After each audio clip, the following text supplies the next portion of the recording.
प्यारे बच्चों, अब वीडियो आज का बहुत ही इंटरेस्टिंग होने वाला है। आप सभी ध्यान से सुने।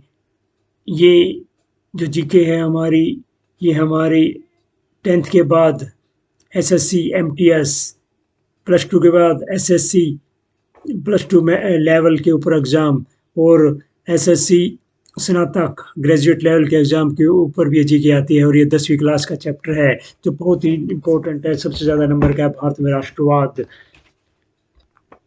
साथ कोई आए न आए, दूर तक निकल जाऊंगा, मंजिलें मिले न मिले, राहों में अपने निशान छोड़ जाऊंगा। आप बढ़ते रहो जी, आप अकेले हो कारवां में, किसी का इंतजार न करें, बढ़ते रहें, आगे चलते रहें। अब हम देखते हैं हमारे टॉपिक के ऊपर, भारत में राष्ट्रवाद। देखो, फ्रीडम मूवमेंट जो भारत का चला था अंग्रेजों के खिलाफ, उसमें से इंपॉर्टेंट क्वेश्चन आते हैं। और ये इंपॉर्टेंट क्वेश्चन हमारे 10वीं पार्ट के अंदर गांधी के आने के बाद, महात्मा गांधी जी के आने के बाद राष्ट्रवाद के बारे में ज़्यादा इसमें जिक्र है। महात्मा गांधी क्या है, 9 जनवरी को भारत में आए थे। 9 जनवरी 1915 में भारत में आए थे महात्मा गांधी। और भारत में राष्ट्रवाद उन्हीं का इसमें मेनली जिक्र किया गया है। तो अब यूरोप में जब राष्ट्रवाद का उदय हुआ था, राष्ट्र राज्य उदय हुई थी, तो उनका प्रभाव भारत में राष्ट्रवाद के उदय के ऊपर भी पड़ा था। और ये किस तरह यहाँ पर नई चीज़ें बनी थी, नए चिन्ह बने, नए गीत, नए विचार। आनंद मठ जैसी किताब लिखी हमारे बंकिम चंद्र ने, उनमें जो हमारा वंदे मातरम गीत है जो बहुत ज़्यादा फेमस हुआ, सन्यासी आंदोलन से संबंधित था वो गीत। अब दूसरे जो उपनिवेश थे उनकी तरह भारत ने भी क्या है, राष्ट्रवाद के प्रति काफ़ी राष्ट्रवाद का काफ़ी उदय हुआ भारत में। और उपनिवेशवाद के प्रति उन्होंने आंदोलन चलाया। पहले उपनिवेशवाद क्या होता है कि जब किसी एक देश के द्वारा दूसरे देश को गुलाम बनाया जाता है, वहाँ के खनिजों का लाभ लेने के लिए और अपना बनाया हुआ सामान वहाँ पर बेचने के लिए। तो ये जो सोच है, ये उपनिवेशवाद की सोच है। और भारत में इन्हीं उपनिवेशिक शासकों, जो ब्रिटेन था मुख्य रूप से, उनके के विरुद्ध संघर्ष की कहानी है राष्ट्रवाद का उदय। और ये जो उन्होंने उत्पीड़न किया और दमन किया भारत के लोगों को, जिससे सभी लोग एक दूसरे के साथ नज़दीक आए, किसी भी धर्म के हों, किसी भी जाति वर्ग के हों, सभी हर वर्ग और समूह पर उपनिवेशवाद का जो असर है वो एक जैसा नहीं था। परंतु सभी साथ आ गए थे, परंतु सभी के ऊपर असर एक जैसा ना हो, वो एक होकर भारत में राष्ट्रवाद का उदय हुआ था इनमें। तो इसमें कांग्रेस का रोल है बहुत, जो 1885 में लॉर्ड डफरिन के समय में कांग्रेस बनाई गई थी ए.ओ. के द्वारा। आप एक एक बात को ध्यान से सुने, जो इम्पोर्टेंट लगे उसको लिखते रहें उस बात को। और इसमें चैप्टर का पहले दिया हुआ है क्या क्या है। 1920 के दशक में असहयोग जो आंदोलन चला, और बाद में शून्य अवज्ञा आंदोलन जो चला है गांधी के द्वारा। 2 आंदोलनों का मुख्य रूप से पूरे चैप्टर में वर्णन है। क्वेश्चन भी उन्हीं के ऊपर आते हैं, उसको ध्यान से सुनना आगे जाके आप। और कांग्रेस ने राष्ट्रीय आंदोलन में किस तरह भूमिका निभाई। कांग्रेस में 2 दल थे, जो शुरू में चला है सबसे मुख्य, जो फिरोज शाह मेहता, दादा भाई नौरोजी है, और हमारा दादा भाई नौरोजी, फिरोज शाह मेहता, सुरेंद्रनाथ बनर्जी, ये नरम दल के नेता थे। दूसरे गर्म दल के नेता जो बाद में आए हैं कांग्रेस के बाद के समय में, वो थे उग्र दल के नेता बोले जाते थे उन्हें। गर्म दल के नेता लाला लाजपत राय, बाल गंगाधर तिलक, बिपिन चंद्र पाल, जिससे कांग्रेस का विभाजन भी हो गया था 1907 के अंदर। अब जैसे पहला विश्व युद्ध जब हुआ, हमारा 1914 से 1918 में, तो क्या हो गया, उसमें बहुत सा प्रभाव पड़ा देश के ऊपर पहले युद्ध में। आर्थिक प्रभाव, राजनीतिक प्रभाव, ये स्थिति सारी चेंज होगी।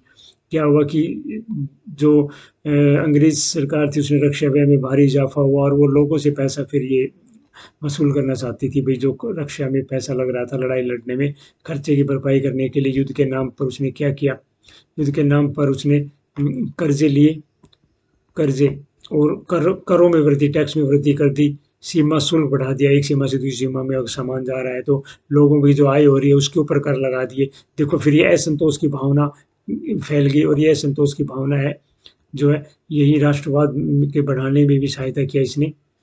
पहले विश्व युद्ध के प्रभाव हैं ये यहाँ पर, जिसने राष्ट्रवाद का उदय किया और कीमतें बहुत ज़्यादा बढ़ गई थी। ये राष्ट्रवाद के उदय का मुख्य कारण बनी यहाँ पर। और लोग गाँव के अंदर जबरन भर्ती चल रहा था विश्व युद्ध में सैनिक भेजने के लिए अंग्रेजों के द्वारा। फसल खराब हो रही थी 1918-19 में। खाद्य पदार्थों का अभाव हो गया। उस समय ये फ्लू फैल गया था, महामारी फ्लू वो भी फैली हुई थी, लाखों लोग मारे गए थे। ये पूरा प्रभाव है, असंतोष पैदा हो गया था। ठीक है, असंतोष पैदा हो गया अंग्रेजों के खिलाफ, जिसने राष्ट्रवाद को उदय किया। ये असंतोष है पूरा। ठीक है, इसको रोक कर, जहाँ भी लगे आपको वीडियो को रोकना है, उसमें पॉइंट्स लिखने हैं इंपॉर्टेंट, कि किस चीज़ ने आर्थिक और राजनीतिक स्थिति पैदा कर दी थी अजीब सी अंग्रेजों के खिलाफ। ठीक है, पहले विश्व युद्ध के कारण ये जो प्रभाव पैदा हुए। आगे चलेंगे हम। सत्याग्रह क्या है? देखो, गांधी जी का सत्य के लिए आग्रह में बहुत विश्वास था। गांधी जी के जो जिनकी किताबें गांधी जी पढ़ते थे, लियो टोल्स्टॉय की जो किताब मेनली वो पढ़ते थे, तो उनके अंदर वहाँ पे उनको सत्याग्रह का कॉन्सेप्ट आया था, सत्य के लिए आग्रह। इसके आगे हम डिस्कस करेंगे, आगे आएगा हमारा सत्य के लिए आग्रह में क्या है। महात्मा गांधी 9 जनवरी 1915 को भारत लौटे थे दक्षिण अफ्रीका। इससे पहले दक्षिण अफ्रीका में उन्होंने आंदोलन चलाया था। दक्षिण अफ्रीका देश नस्लभेदी आंदोलन, अपेर्थेड की नीति के खिलाफ, अपेर्थेड की नीति के खिलाफ आंदोलन चलाया उन्होंने। जो हमारे इंग्लिश की किताब में लेसन है Nelson Mandela a long walk to freedom में अपेर्थेड का जिक्र है, रंग भेद की नीति। उस सत्याग्रह अगर क्वेश्चन आता है तो क्या लिखेंगे? ये पूरा आप लिखेंगे सत्याग्रह। अगर आपका क्वेश्चन आ जाता है कि सत्याग्रह क्या है, तो सत्य के लिए आग्रह में आप ये पूरा लिख देंगे। यहाँ से यहाँ तक पढ़ना आपको, सत्य के लिए आग्रह। सत्य की शक्ति पर आग्रह और सत्य की खोज पर जोर दिया जाए। इसका अर्थ है कि आपका अगर उद्देश्य सच्चा है, आपका संघर्ष अन्याय के खिलाफ है, तो जो आपको उत्पीड़क है, पीड़ा देने वाला है, तो उसको आपको शारीरिक बल लगाने की जरूरत नहीं है। अगर आप सच्चे हैं अपने उनके प्रति, संघर्ष के प्रति, तो आपको क्या है, हिंसा करने की जरूरत नहीं है। यह हिंसा ना करना ही सत्याग्रह कहलाता है। और शांतिमय प्रदर्शन से आप अपने उद्देश्य की पालना कर उद्देश्य को पहुंच सकते हैं। अहिंसा के सहारे भी अपने संघर्ष में सफल हो सकते हैं। यही सत्याग्रह है। इसका सबसे मेन जो गांधी जी का था वो यही था, अहिंसा आधार था। ठीक है, क्योंकि सत्याग्रह जो है ना, सत्याग्रह शारीरिक बल नहीं है, ये शत्रु का विनाश नहीं चाहता है, परंतु क्या है, और इसमें दुर्भावना भी नहीं है। अपना उद्देश्य प्राप्त करें शांति तरीके से, यही सत्याग्रह है। अहिंसा इसमें मेन है। तो गांधी जी ने ऐसा कई जगह सत्याग्रह आंदोलन चलाए। भारत में आने के बाद बिहार के चंपारण इलाके का दौरा किया उन्होंने 1916 में, और वहाँ पर बगान मालिक थे, लोगों को नील उगाने के लिए ज़्यादा दबाव दे रहे थे, उनके खिलाफ आंदोलन किया। फिर उसके बाद गुजरात में गए, खेड़ा जिला के किसानों के लिए उन्होंने मदद के लिए सत्याग्रह किया। ये 3 सत्याग्रह आप बता सकते हैं लगातार, 1916, 1917 गुजरात में खेड़ा। और तीसरा सत्याग्रह गांधी जी ने सूती कपड़ा कारखाने के मजदूर अहमदाबाद में 1918 में, अहमदाबाद में। तीनों आप ये रिटर्न में ले लें। सत्याग्रह का जब क्वेश्चन आए, किसी भी तरह का क्वेश्चन आ सकता है परीक्षा के अंदर, उसके लिए आप सिर्फ समझ बनाएं। रोल टैक्ट, देखो रोल टैक्ट जब भारत में लागू किया गया था, गांधी जी ने इसके खिलाफ आंदोलन चलाने के लिए पूरे राष्ट्र में, पूरे भारत में आंदोलन चलाने के लिए उन्होंने फैसला लिया था। क्योंकि यह जो कानून था, यह अंग्रेजों का कानून था, भारत के इस क्रांतिकारियों को दबाने के लिए, कुचलने के लिए राजनीतिक गतिविधियां कर रहे थे क्रांतिकारी। उनको इसमें क्या है, 2 साल तक बिना मुकदमा चलाए जेल में बंद रख सकते थे। रोल टैक्ट के दौरान किसी को कभी भी पकड़ सकते थे, और उन्हें ये बताया भी नहीं जाता था कि भाई तुम्हें किस जुर्म के तहत पकड़ा गया। यही काला कानून रोल टैक्ट है। अगर आए तो लिखें इसमें। और सभी गांधी जी चाहते थे कि सभी लोग अहिंसक, बिना हिंसा किए हुए क्या है, उनकी अवज्ञा करें, आज्ञा का पालन न करें।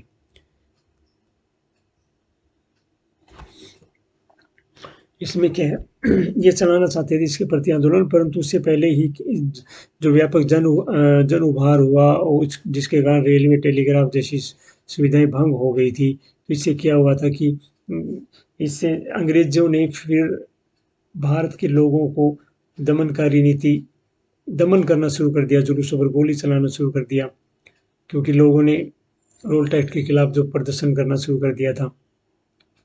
ठीक है, उसके कारण क्या, अंग्रेजों ने मार्शल लॉ लागू कर दिया था लोगों के प्रदर्शन के कारण। और मार्शल लॉ उसी घटना के उसी के दौरान क्या जलियांवाला बाग में लोग इकट्ठा हो गए थे, उन्हें पता नहीं था मार्शल लॉ लग गया है।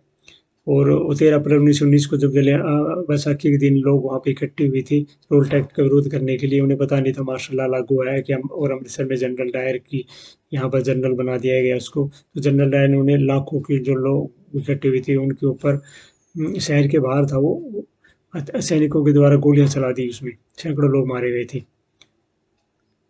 ताकि इससे क्या है सत्याग्रहियों में दहशत फैल जाए, इसलिए उसने चलाया ये। तो जलियांवाला बाग की जब खबर फैली तो सभी लोग सड़कों पर उतरने लगे, हड़ताल होने लगी, लोग पुलिस से मोर्चा लेने लगे, सरकारी इमारतों पर हमला हुआ। और सरकार ने इन सबको निर्ममता, बिना ममता दिखाए हुए उनको कुचलने लगी सरकार, और लोगों को आतंकित करना चाहती थी, अपमान करना चाहती थी लोगों का। और वहाँ पर क्या है, अमृतसर के अंदर और पंजाब में मुख्य रूप से लोगों को जमीन पर नाक रगड़ने के लिए बोलना जाने लगा, जहाँ पर लोग मिलते सड़क पर घसीट कर चलो, पेट के बल चलो, और जो तुम्हारे आगे जो पुलिस वाले खड़े इन सभी साहिबों को सलाम करो, ये हो गया वहाँ पर लोगों को अपमानित करने के लिए। अब क्या है, सत्याग्रह जो रोल टैक्स के प्रति चलाया था आंदोलन ने, वो क्या था, शहरों और कस्बों तक ही था गांधी जी का। और गांधी जी चाहते थे कि इससे बड़ा आंदोलन मैं खड़ा करूं, इससे बड़ा कोई आंदोलन चलाऊं जो गांव तक पहुंचे, भारत के कोने तक पहुंचे और हिंदू मुसलमान को नज़दीक लेके आए। ठीक है, तो इसीलिए उन्होंने यहाँ पर असहयोग आंदोलन अब वो चलाएंगे। पहले तो छोटा सत्याग्रह आंदोलन चलाया, असहयोग आंदोलन चलाना चाहते हैं और चाहते हैं कि हिंदू मुसलमान भी नज़दीक आए। तो उन्होंने क्या चाल चाल खेली, उन्होंने पहले विश्व युद्ध में टर्की के ऊपर जो मित्र राष्ट्रों का हमला हुआ था टर्की के ऊपर, उन्होंने टर्की को जो कंट्रोल में कर लिया था, और मुसलमान सभी टर्की के जो खलीफा हैं, ओटोमन साम्राज्य जिसको भी बोलते हैं हम इतिहास में, वो क्या है, उनके आध्यात्मिक नेता के ऊपर संधि थोपी गई। और इसी को प्रयोग किया गांधी जी ने भारत में असहयोग आंदोलन चलाने के, मुसलमानों को अपने पास लाने के लिए। और उन्होंने क्या है, खलीफा की तत्काल शक्तियों की रक्षा के लिए था। खलीफा मतलब यही टर्की का टर्की मुसलमानों का आध्यात्मिक नेता, शक्तियों को वापस दो भाई तुम। और इन्होंने मुसलमानों को लेके मुंबई में एक समिति का गठन किया ताकि मुसलमान भी हिंदुओं के साथ जुड़ जाए अंग्रेजों के खिलाफ। तो मोहम्मद अली और शौकत अली जो दो भाइयों ने इसमें बहुत अहम भूमिका निभाई। खलीफा ये यहाँ पर भारत के अंदर खलीफा आंदोलन चलाने के लिए, खिलाफत आंदोलन जिसको बोलते हैं भारत में ही। अब क्या किया गांधी जी ने, सितंबर 1920 में कांग्रेस के कलकत्ता अधिवेशन में महात्मा गांधी ने दूसरे नेताओं को इस बात पर राजी कर लिया कि खिलाफत आंदोलन के समर्थन और स्वराज के लिए एक ऐसे आंदोलन शुरू किया जाए। गांधी ने राजी कर लिया सभी को सितंबर 1920 के अंदर। और फिर गांधी जी ने अपनी किताब हिंद स्वराज में बहुत सी बातें लिखी हैं इसके बारे में। गांधी जी ने लिखा कि भाई भारत में ब्रिटिश लोग भारत के सहयोग शासन चला रहे, क्यों ना हम उनको असहयोग कर दें, उनको कोऑपरेट ही ना करें। और गांधी जी कहते हैं गांधी जी ने कहा कि हम इनको पूरे चरणबद्ध तरीके से चलाएंगे, एक एक करके बातें योजना से चलाएंगे। सबसे पहले क्या है, सभी लोग अपनी पदवियां लौटाएंगे, सरकारी नौकरियां में जो भी है किसी भी प्रकार की वो सब त्याग पत्र देंगे, विदेशी वस्तुओं का बहिष्कार करेंगे। देखो ये इसके मुख्य इसमें कार्य थे ऐसे आंदोलन में जो होने वाले थे। और अवज्ञा करेंगे, हम उनकी बातें नहीं मानेंगे, व्यापक अवज्ञा होगी। और गांधी जी इसी अपने आंदोलन को क्या है न चलाने के लिए, आंदोलन के बारे में लोगों को अवगत कराने के लिए गांधी जी और शौकत अली दोनों क्या है पूरे देश में घूमे, समर्थन जुटाया कि ये हमें ऐसे करना है, ऐसे आंदोलन में हमें इस प्रकार करना है। रोक रोक के वीडियो देखें, आप नोट्स बनाए अपने। फिर नवंबर 1920 में चुनावों का भी बहिष्कार से हिचकिचा रहे थे लोग कि हम चुनाव लड़ लेते हैं यार, मजे लेंगे, चुनाव में लड़के क्यों आंदोलन किया। परंतु इसके बावजूद भी सहमति बन गई कि भाई आंदोलन चलाया जाए, असहयोग आंदोलन। और वो असहयोग आंदोलन पे मोहर लग गई। कहाँ कब लगी? नागपुर कांग्रेस के अधिवेशन में। देखो, कांग्रेस के अलग अलग अधिवेशन हुए हैं हमारे फ्रीडम मूवमेंट्स के दौरान, वो अलग अलग सिटीज़ के अधिवेशन आपके आते हैं, उसको अलग से आप याद करिए कहीं से भी। अगर मेरी कोई वीडियो बनेगी तो ज़रूर बनाएंगे उसके बारे में। तो दिसंबर 1920 नागपुर अधिवेशन में ये इसमें मोहर लग गई कि वह असहयोग आंदोलन को चलाया जाए। विदेशी कपड़ों का बहिष्कार, ये पूरी बातें उसमें लिख देंगे ऊपर जो आई थी कि असहयोग आंदोलन में क्या क्या चीज़ होगी। और ये क्या है, दिसंबर का था तो जनवरी 1921 में शुरू हुआ एक प्रकार से असहयोग आंदोलन। और स्वराज स्वराज अपना राज, अपने राज के लिए आह्वान किया सभी ने, भाई हमारी राज होना चाहिए। परंतु इसमें जो अलग अलग समाज के तबके इससे इकट्ठे होकर चल रहे थे, उनकी सभी की अलग अलग इसमें एक आकांक्षाएं थी उसके प्रति, भाई ये होगा, हमें ये मिलेगा, इससे हमें ये मिलेगा, ये होप थी उनकी आकांक्षाएं। और शहरों में आंदोलन फैल गया। हजारों विद्यार्थियों ने स्कूल छोड़ दिया। हेडमास्टर शिक्षकों ने इस्तीफे दे दिए। वकीलों ने मुकदमा लड़ना बंद कर दिया। ये टॉपिक्स लिखेंगे, ये दोबारा से आगे है कि असहयोग आंदोलन में क्या हुआ। ठीक है, लोगों ने विदेशी सामानों का बहिष्कार किया। शराब की दुकानों के क्या है, उन्होंने पिकेटिंग की। पिकेटिंग का मतलब क्या है? एक ऐसा प्रदर्शन जिस पे आप किसी उसके अंदर घुसने का रास्ता रोक दें।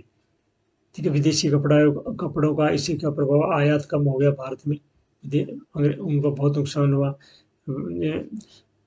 व्यापारियों ने विदेशी चीज़ों को व्यापार करने, विदेशी व्यापार में पैसा लगाने से इनकार कर दिया। भारतीय व्यापारी, ये देखो, वेरी गुड, ये काम किया भारतीय व्यापारियों ने।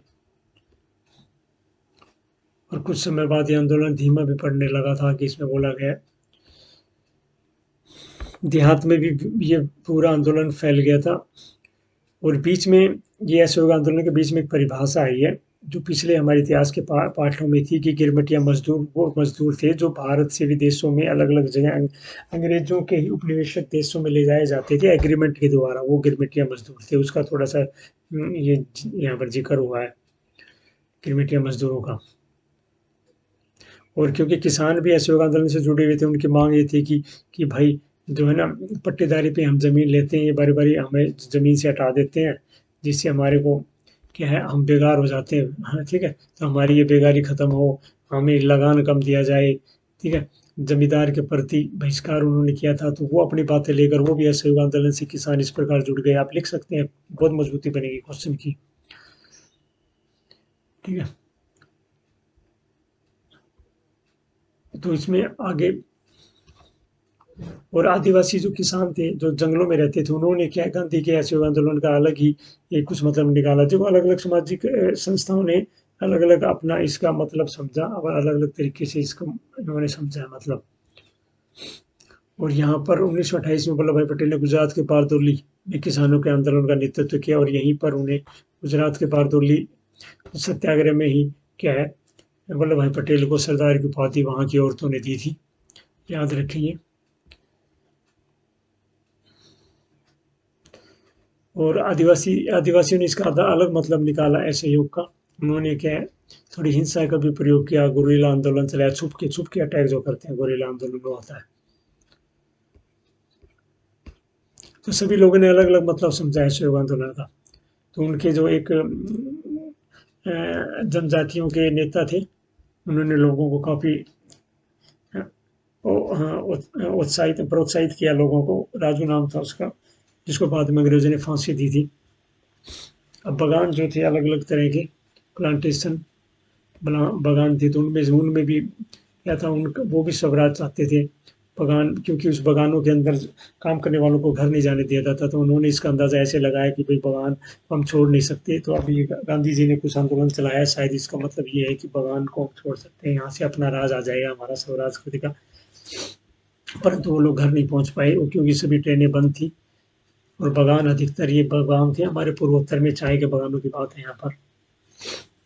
वो सभी ने अपने स्थान के अनुसार इस स्वराज का अलग अलग मतलब निकाला और अपने हिसाब से इसको आंदोलन को लिया। वही इसका मतलब ये है कि बगान में करने वाले मजदूर, किसान, ये सभी अपनी तरह से मतलब निकाल लेते हैं असहयोग आंदोलन का। ये पूरे इसी का यही मतलब है। फिर बाद में ये दिया हुआ है कि भाई जब लोगों में लोग सभी अपनी तरफ से मतलब अपनी तरीके से मतलब निकाल रहे थे आंदोलन का, तो वो हिंसा में भी बदलता जा रहा था। ठीक है, उसी का चित्र दिया है चोरा चोरी गोरखपुर स्थित चोरा चोरी।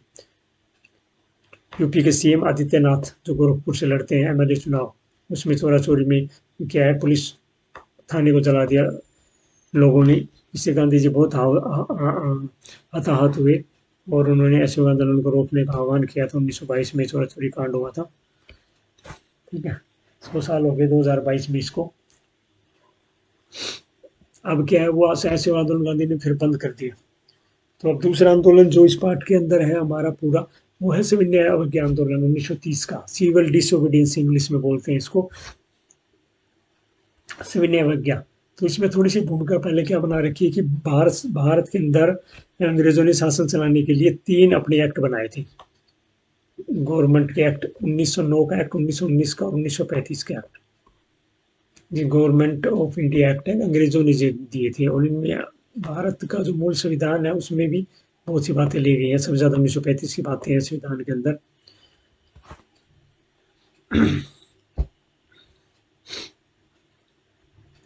अब क्या है, अब इन्होंने 1919 के गवर्नमेंट ऑफ इंडिया एक्ट के तहत गठित की कि प्रांतीय परिषदों के चुनाव में हिस्सा लेना चाहते थे। सी.आर. दास, मोतीलाल नेहरू ने राजनीति में वापस लौटने के लिए कांग्रेस के भीतर ही एक और नई पार्टी बना दी, स्वराज पार्टी। चित्तरंजन दास है ये, स्वराज पार्टी का गठन। आंतरिक बहस और असहमति के माहौल में ये ऐसे 2 तत्व थे जिन्होंने 20 के दशक के आखिरी सालों में, 1920 की बात कर रहे हैं, सालों में भारतीय राजनीतिक रूपरेखा को एक बार फिर दोबारा बदल दिया। भारतीय राजनीतिक रूपरेखा फिर बदल रही थी ऐसे आंदोलन के बाद भी। कि एक तो आर्थिक मंदी थी, कृषि आर्थिक मंदी में कृषि उत्पादों को किसानों को कुछ नहीं मिल रहा था, उपज बेचना कुछ नहीं मिल रहा था, उन्हें लगान ज़्यादा देना पड़ रहा था। तो देखो ये असंतोष था। ऐसे पहले असंतोष ने असहयोग आंदोलन को जन्म दिया, अब दोबारा से जब असंतोष है तो ये सविनय अवज्ञा आंदोलन हमारा उठ खड़ा होगा।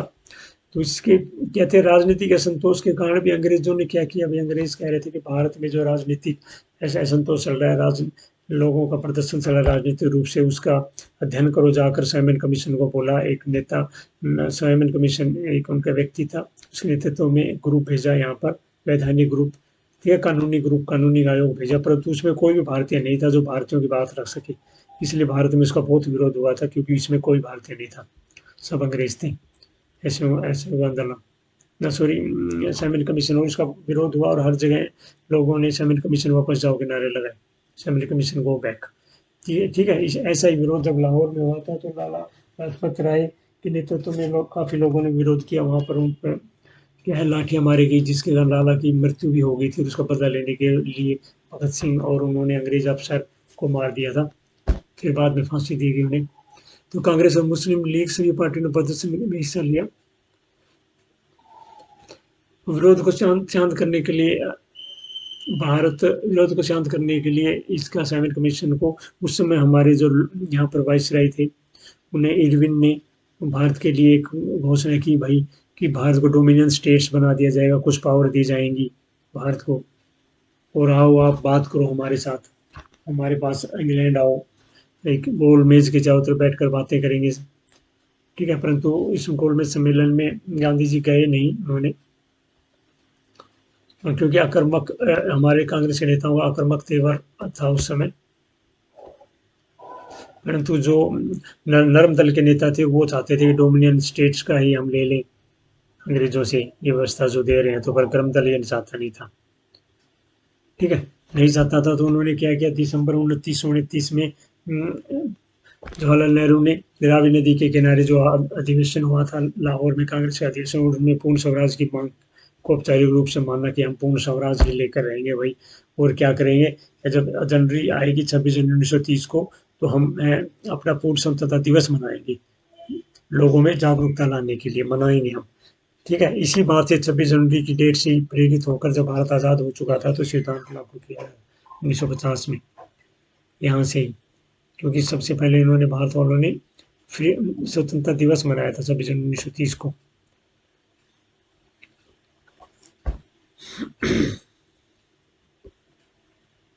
अब है समझने का अवज्ञा आंदोलन।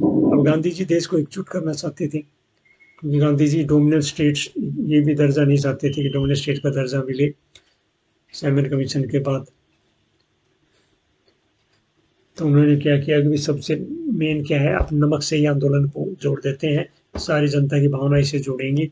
तो उन्होंने क्या, अपनी एक कुछ बातें लिखकर 11 मांगे लिखकर वायसराय लॉर्ड इरविन को भेज दिया कि आप मान जाइए ये बातें हमारी, नहीं तो हम क्या है आपको हम आंदोलन करेंगे यहाँ पर। परंतु ये बातें उनकी कुछ मानी नहीं गई। कुछ बातें तो उद्योगपतियों से जुड़ी थी उसमें, जो बातें मांगी थी, कुछ सामान्य बातें थी। सभी वर्गों को जोड़ना चाहते थे इन बातों के मांग के जरिए वे। सबसे महत्वपूर्ण मांग उनकी क्या थी, नमक को कर रहित कर दिया जाए, इस पर कर न लगा जाए, टैक्स न लगाया जाए नमक, क्योंकि सभी लोग इसको प्रयोग करते हैं, अमीर और गरीब सभी। तो गांधी जी का ये तेज बुद्धि थी कि वो सभी जनता, पूरी जनता, भारत की जनता को जोड़ना चाहते थे, उद्योगपति, गरीब सभी, और एक आंदोलन चलाना चाहते थे। उन्होंने चेतावनी दी कि 11 मार्च तक हमारी मांगे मानो, पर नहीं मांगनी गई तो उन्होंने क्या है 12 मार्च को एक आंदोलन शुरू किया साबरमती आश्रम से, और गुजरात के दांडी तट के ऊपर मैं जाऊंगा और वहां पर क्या है नमक बनाकर लोगों को प्रेरित करूंगा राष्ट्रीय आंदोलन के लिए। इसी इसी उनकी इस भावना को जो लेकर चले थे, इसी को दांडी मार्च भी बोला गया। और ये क्या है सविनय अवज्ञा आंदोलन की शुरुआत थी 78 व्यक्तियों के साथ, जहां रुकते वहीं गांधी जी भाषण देते। ठीक है, 240 किलोमीटर लंबी ये यात्रा थी, 24 दिन तक, 240 किलोमीटर 24 दिन तक, 12 मार्च से 6 अप्रैल 1930। ठीक है, दांडी मार्च सविनय अवज्ञा आंदोलन का आधार है।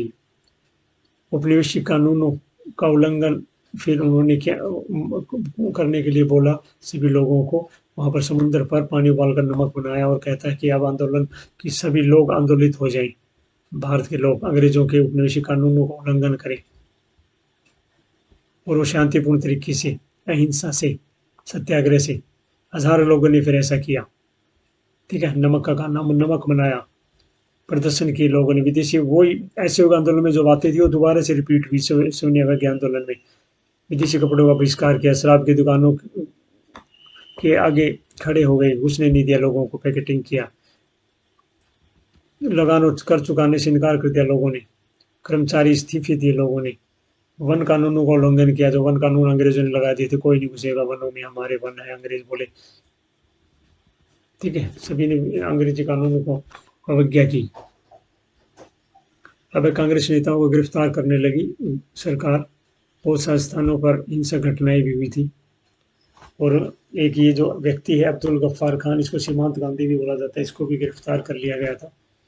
लोगों ने अंग्रेजों की गाड़ियों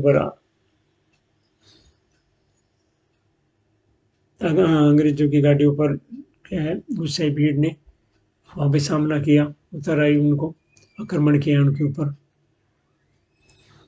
और इसमें क्या है लगभग 1 लाख लोग गिरफ्तार किए गए थे। सरकार ने भयभीत करने के लिए 1 लाख लोगों को गिरफ्तार किया अंग्रेजी सरकार ने। और आखिर में क्या है, इरविन तैयार हो गए, समझौता 5 मार्च को गांधी जी के साथ समझौता हुआ, 5 मार्च 1931। ध्यान रहे 23 मार्च 1931 को भगत सिंह की फांसी हुई थी। और गांधी जी इसी समझौते के तहत लंदन में गए दूसरे गोलमेज सम्मेलन में भाग लेने के लिए।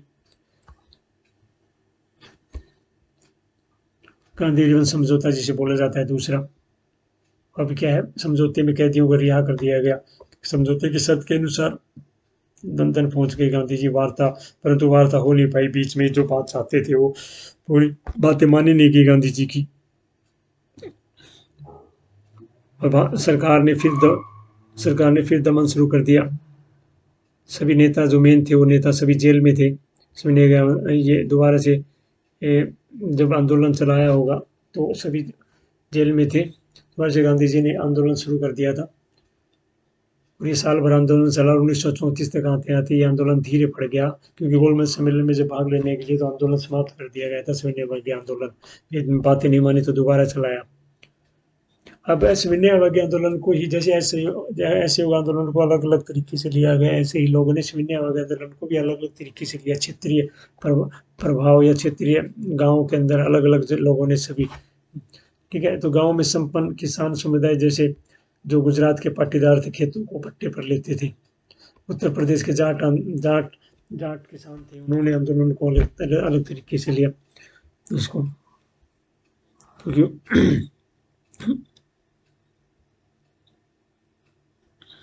वो कहते थे कि लगान कम कर दो, दोनों ये लोग मांग कर रहे थे इसमें सविनय अवज्ञा आंदोलन में।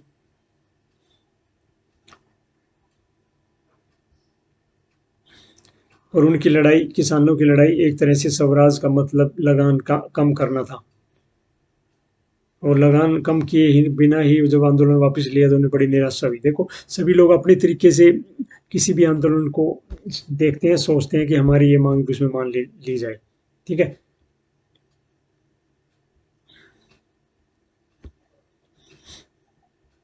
जमींदारों को जो भाड़ा चुकाना पड़ता है हमें, छोटे पाटीदारों को जो पट्टे पे खेत लेते थे, कहता है वो हमारा माफ कर दे। परंतु क्या है, अमीर किसानों जमींदारों की नाराजगी के भय से कांग्रेस ने उनका समर्थन नहीं किया, छोटे किसानों का। थोड़ी छोटी छोटी बातें हैं, यहाँ पर कुछ महत्वपूर्ण तिथियाँ दी गई हैं। तिथियाँ आप याद कर सकते हैं, क्वेश्चन के अंदर जब डालेंगे तो आपको बड़ा फायदा होगा इसका, ठीक है। और ये आगे हमारा दिया हुआ है कि जो हमारे व्यापारी थे उन्होंने भी किस प्रकार से परिभाषित किया उसको, आंदोलन किस प्रकार से लिया उन्होंने भी।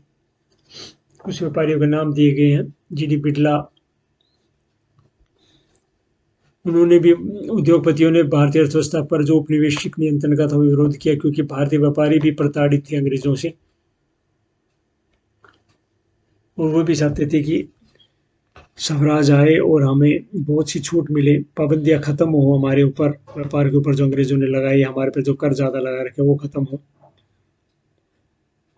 ठीक है। दूसरा गोलमेज सम्मेलन क्या है, ये मंद पड़ चुका था गोलमेज सम्मेलन, क्योंकि गांधी के साथ उनका कोई ज्यादा समझौता नहीं हुआ इस बारे में, ठीक है। अब उद्योगपति भी कांग्रेस के नजदीक आ रहे थे, तो उद्योगपतियों के वहां जो काम करते थे मजदूर, वो कांग्रेस से दूर जा रहे थे। एक उदाहरण वैसे दिया, क्योंकि कांग्रेस भी उद्योगपतियों से उनका चंदा लेती हुई उस समय, तो उद्योगपतियों से भी नाराजगी नहीं चाहती थी वो। तो मजदूर और उद्योगपतियों के बीच का कोई स्पष्ट नहीं थी कि कांग्रेस क्या करना चाहती है, सिर्फ अंग्रेजों का ही विरोध ज्यादा चल रहा था उसमें। औरतें भी शामिल हो रही थी इसमें, सभी ये दिया हुआ है, औरतें भी आंदोलन में शामिल हो गई। अब सविनय अवज्ञा आंदोलन जो चला था उसकी भी कुछ क्या है लिमिटेशन थी, वो पूरा एक, सभी लोग एक आंदोलन में एक आकाश के नीचे इकट्ठे नहीं हो सके सभी। उसका एक उदाहरण दिया हुआ है कि जो हमारे दलित भाई थे वो क्या थे, उस आंदोलन में शामिल नहीं हुए सविनय के आंदोलन में, क्योंकि दलितों को सवर्ण जो लोग थे, सवर्ण हिंदू लोग थे, उनको अछूत समझते थे। अछूत का मतलब अस्पृश्य समझते थे उन्हें। गांधी जी ने बहुत बोला था कि भाई इनको अछूत ना समझो, ये हरिजन है, ईश्वर की संतान है, इन्हें सब जगह मंदिरों में, सार्वजनिक स्थानों में, तालाबों पे जाने दिया जाए, जिससे हमारे एकता स्थापित होगी और हम सत्याग्रह के आंदोलन में हम सफल हो पाएंगे, अगर ये भाई हमारे साथ रहते हैं हमारे। ऐसे तो फिर क्या है, हमारे अंदर ही फूट हो जाएगी, जिसको अंग्रेज चाहते हैं, ठीक है। परंतु क्या है, ये सभी लोग जो दलित थे, ये भीमराव अम्बेडकर के नेतृत्व में बहुत मांगे कर रहे थे उस समय कि हमारे लिए एक आरक्षण क्षेत्र बनाया जाए जहाँ पर सिर्फ दलित ही खड़े हो सके, चुनकर जाएं। गांधी जी ने इस बात का विरोध किया था कि दलित क्षेत्र ना बनाए जाएं, इससे तो भारत के अंदर भारत के ही लोग आपस में एक दूसरे से फूट पड़ जाएगी। ऐसे निर्वाचन क्षेत्र ना जब बनाए जाए जहाँ दलित ही खड़ा हो। हाँ, उन्हें क्या है, जो विधानसभा है उनमें रिजर्वेशन दे दी जाए कि इतने दलित उसके अंदर होंगे, पर दलित क्षेत्र आरक्षित ना करो, यहाँ से दलित ही खड़ा होगा, जिसके कारण क्या मतभेद हो गए थे अम्बेडकर में और गांधी जी में, क्योंकि अम्बेडकर वहाँ के अंग्रेजों के प्रधानमंत्री से मिलकर, मैकडोनाल्ड से मिलकर ये प्रावधान कराना चाहते थे, और उन्होंने करवा भी दिया था। और गांधी जी जिसके कारण फिर आमरण अनशन पर बैठ गए, नहीं इस प्रकार तो हमारे सभी देश के अंदर ही एक तरह के अंदर सभी के अंदर फूट पड़ जाएगी अगर अनशन पर बैठ गए, जिसके बाद क्या है, एक समझौता हो गया गांधी जी और अम्बेडकर में, जिस समझौते को पूना पैक्ट कहा जाता है। सितंबर 1932 में हस्ताक्षर हुए और अम्बेडकर ने अलग से निर्वाचन क्षेत्र मांग जो थी उनकी दलितों के लिए वो छोड़ दी। अनुसूचित जाति भी जिसे बोला जाता है विधायी परिषदों में, जिसको आजकल विधान परिषद बोला जाता है। ठीक है, उनकी सीटें फिक्स कर दी गई, मतलब इतनी सीट टोटल हो जाएगी, निर्वाचन क्षेत्र फिक्स नहीं किए। ठीक है, ये मतभेद उन्होंने खत्म किए हिंदुओं के अंदर ही। और फिर दूसरा मतभेद, गांधी जी ये चाहते थे कि मुस्लिम भी हमारे साथ रहें, परंतु उन्होंने कोई उत्साह नहीं दिखाया मुस्लिमों ने भी, क्योंकि कांग्रेस भारत के अंदर जो कुछ कट्टर जो महासभाएं थी, हिंदू महासभा जैसे, जिसके कारण क्या है, हिंदू मुसलमानों के बीच संबंध खराब होते जा रहे थे। गठबंधन का प्रयास तो किया था मुस्लिम लीग ने कांग्रेस के साथ, परंतु ऐसा हो नहीं पा रहा था, क्योंकि मुस्लिम जो नेता थे, मेनली मोहम्मद अली जिन्ना, जो मुसलमानों के नेता उस समय थे, वो भी चाहते थे कि हमारी आबादी के अनुसार हमें प्रतिनिधित्व मिले, रिप्रेजेंटेशन मिले हमारे जो विधानसभा चुनाव क्षेत्र है उनमें। और वो मुसलमानों के लिए ये निर्वाचन क्षेत्र फिक्स कर दो कि यहाँ मुसलमान ही खड़ा होगा, ये वो अब छोड़ना ही नहीं चाहते थे। तो इस प्रकार कांग्रेस में और मुस्लिम लीग में भी आपस के अंदर कोई समझौता हो नहीं पा रहा था, जिसके कारण सविनय आंदोलन भी एक तरह से मजबूती मिली नहीं सविनय आंदोलन में। और क्या है, इन उन्हीं मोहम्मद अली जिन्ना की तरह ही एक और मुस्लिम लीग के जो अध्यक्ष थे मोहम्मद इकबाल, उन्होंने मुसलमानों के हित के लिए जो संकल्प, मुसलमानों के हित के लिए एक विचार दिया था कि मुसलमान के हितों का रक्षा होनी चाहिए, पूरा ये दे रखा है। और यही विचार जाके बाद में पाकिस्तान का विचार बना था मोहम्मद इकबाल का ही। ठीक है, तो सारे यही है इसके अंदर, पूरे पाठ के अंदर हम देखेंगे, पूरा हमारा यही है इसमें। तो बच्चों आप ध्यान से इसको पढ़ें, बहुत इंपॉर्टेंट पार्ट है, सबसे ज़्यादा नंबर का पार्ट आएगा ये। ठीक है, इसके बाद जो दिया हुआ उसमें खास इंपॉर्टेंट नहीं है, जिसमें सामूहिक अपनेपन का भाव है। आगे एक टॉपिक, एक पार्ट दिया है सामूहिक अपनेपन में, इनमें हमारे भारत को माता बोला गया है, उसके लिए अलग अलग बातें लिखी गई हैं, पेंटिंग्स का जिक्र है इसके अंदर। ठीक है, स्वदेशी आंदोलनों में मातृभूमि, आनंद मठ, वंदे मातरम, ऐसे शब्दों का जिक्र है। ठीक है, इम्पोर्टेंट। ओके गाइज, आप इम्पोर्टेंट जो भी बात है उसको रोक कर लिखें और ध्यान से पढ़ें इस लेसन को, very important lesson of the 10th class, और दूसरे एग्जाम्स के लिए भी बहुत इंपॉर्टेंट है ये।